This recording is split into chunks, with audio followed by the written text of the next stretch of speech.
Okay, I want to read a little story to you from the Bible that may shock you.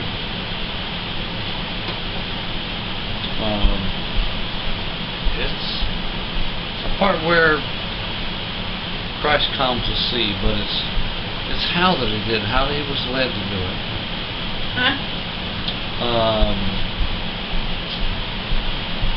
Is the part that might be extremely surprising to you. Okay, so Mark 4:35, starting about 35.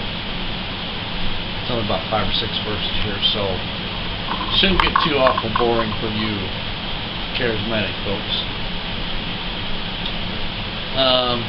35 says,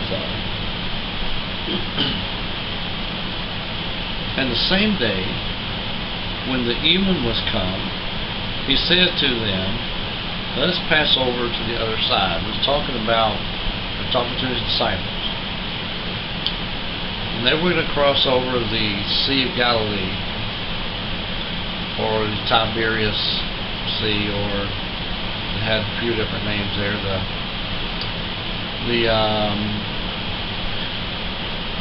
I'm trying to think of another. I'm thinking it had another name, but I can't remember what it is right offhand.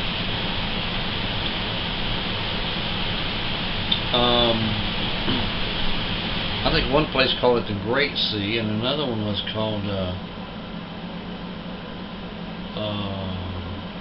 I can't remember. Anyway, and they had sent away, verse 36, the multitude. They took him even as he was in the ship, and there were also with him other little ships. And there rose a great storm of wind, and the waves beat into the ship, so that it was now filled with water. And he was in the hinder part of the ship, asleep on a pillow. And they awake him, and saying to him, Master, carest thou not that we perish? And he arose and rebuked the wind, and said to the sea, Peace, be still. And the wind ceased, and there was a great calm. And he said unto them, Why are ye so fearful? How is it that ye have no faith? And they feared exceedingly, and said one to another, What manner of man is this, that even the wind and the sea obey him? Now, I want to go back up and point out, you might say, well, that's not shocking. Well, just wait a minute. Verse 38. And he was in the hinder part of the ship, asleep on a pillow. Now you might see where I'm going with this. This seems like that he is guilty here of all the accusations of the agnostic, the unbeliever, atheist. It seems like he is guilty of what they accuse him of, which is being a not caring God, cold-hearted. Why don't you just fix everything? And if you can stop all this, why don't you just stop it? Well, the problem with that is that flesh has created a challenge. The devil has created a challenge through flesh to God, and that's why God don't just stop everything, you know. And could he? Yes, he could. Should he? I don't think he should either. I'm on God's side, obviously, I know, but now you think about this, you know. The devil would have more to accuse him with if he just stopped everything. He says, oh, you couldn't handle it. You know, sounds just like an atheist, doesn't it? Any point, doesn't matter what it is, doesn't matter if he's right, doesn't matter if he's wrong. He's just trying to make a point that makes God look bad, whether he's right or wrong or not. But here it seems like Jesus is not caring.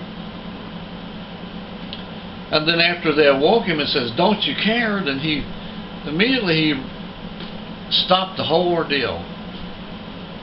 And then he rebuked them because they have no faith.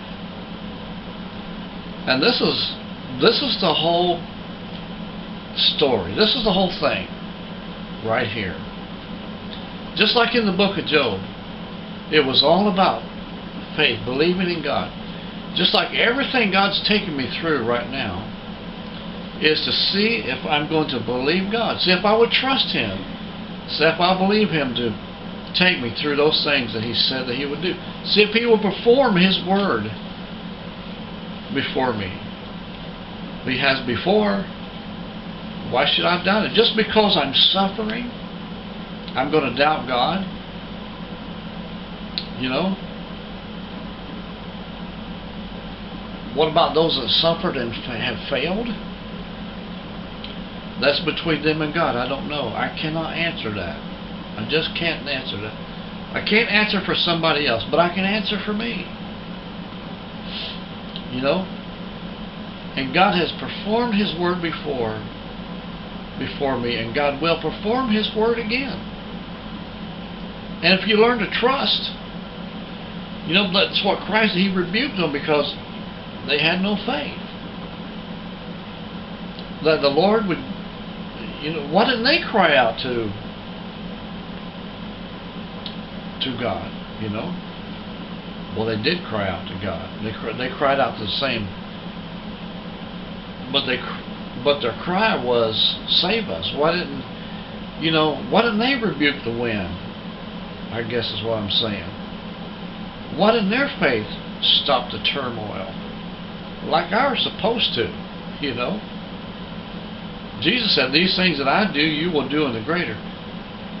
And the things that we're supposed to do, we're not doing.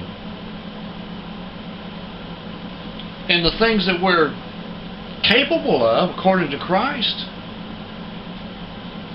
we're still sitting in the corners of the ships and shaking in our shoes. Because it's just so hard to believe. Listen, just because you're not hearing it on the news doesn't mean it's not going on. There is millions of things. People is stealing their own wind. They're stopping the wind. They're stealing the seas. They're with their own stuff, you know, that Christ has given to them. Speaking to their own trouble, saying, "Stop." I've done that just today. I said, "Devil, you get off my leg. I'm tired of you. I've been hopping around this leg, man, for a month and a half now. You know, I'm tired of it." And I spoke to the thing. I got mad and spoke. That's what we need to do. Get mad and speak to the thing, you know. But speak from our heart, believing what we say, and God will bring it to pass. Amen. He will bring it to pass. So it's not that Christ is not caring. He's waiting for us to stand up and be the men and the women that He's created us to be. That He's created us to be.